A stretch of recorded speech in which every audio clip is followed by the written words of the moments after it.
I was going to tag her with the word, everything else. I said, I got you. So I called and I texted her and I said, you left the light on. Why'd you waste all that energy? I thought I had her. You know what she texted back? She said, I'm just following my leader.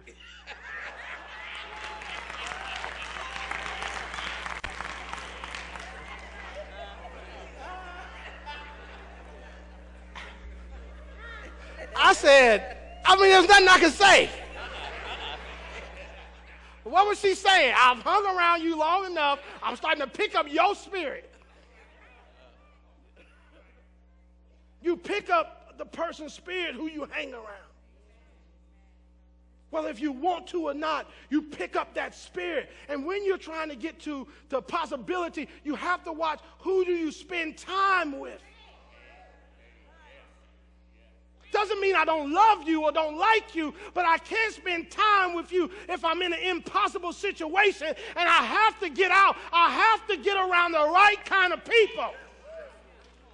And all the time, it doesn't mean that they're telling me something I like. I have to get around the right people. It's going to tell me, line yourself up with the word. I'm going to give you a freebie. If you talk to anybody and they never at least inquire the question, have you lined up with the word? You need to get away from them as far as that situation. I don't care if y'all buddies, I don't care if y'all phone buddies, text buddies, whatever y'all be. You cannot sit and hang around people who's never going to tell you, go to the word to see what God said. This is a life and death situation. But with God, all things. He said what merely humans can't do, I can do. See, isn't that good news? See, that's good news. That's good news. Because whatever I can't do, if I'm lining up with the word, God will get it done. We've been talking about the campaign. What God spoke to me, and this is what he spoke to me. He said, don't get so concerned about the numbers.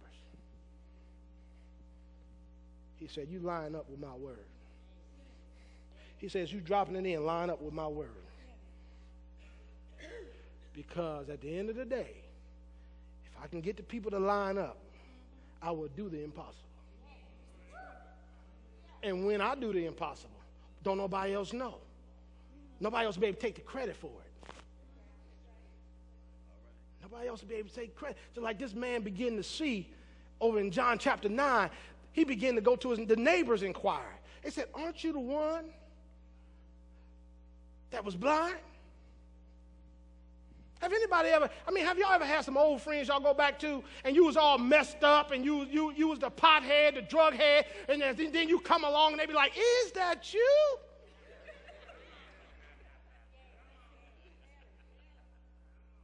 Who could have done this to you?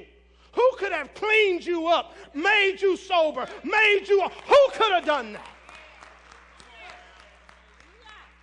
No, we've been saved all our lives. No, but really we tell it, oh yeah, there's some folks still looking at you today wondering if that's you. But you ran into the possible. And he changed your life and turned around. And they begin to even argue. They would say, man, is that you? Aren't you the one that was begging? Aren't you the one that all hope was lost? Wasn't you blind since you was a baby? Wasn't it over for you? You can say, yeah, it was. But this man, Jesus, I ran into this man, Jesus. And what was impossible, he made possible. He made it possible. I'm closing.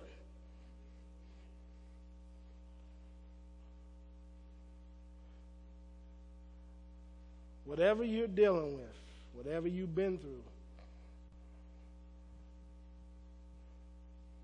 some people may say, well, you know what?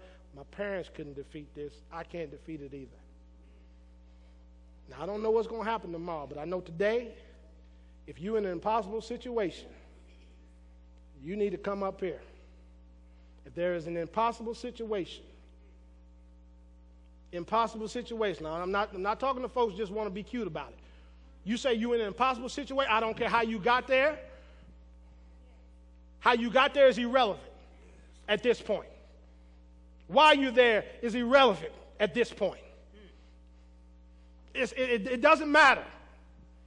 You're just saying that, God, this thing I know no human can take care of. No human can fix this. I've tried to fix it.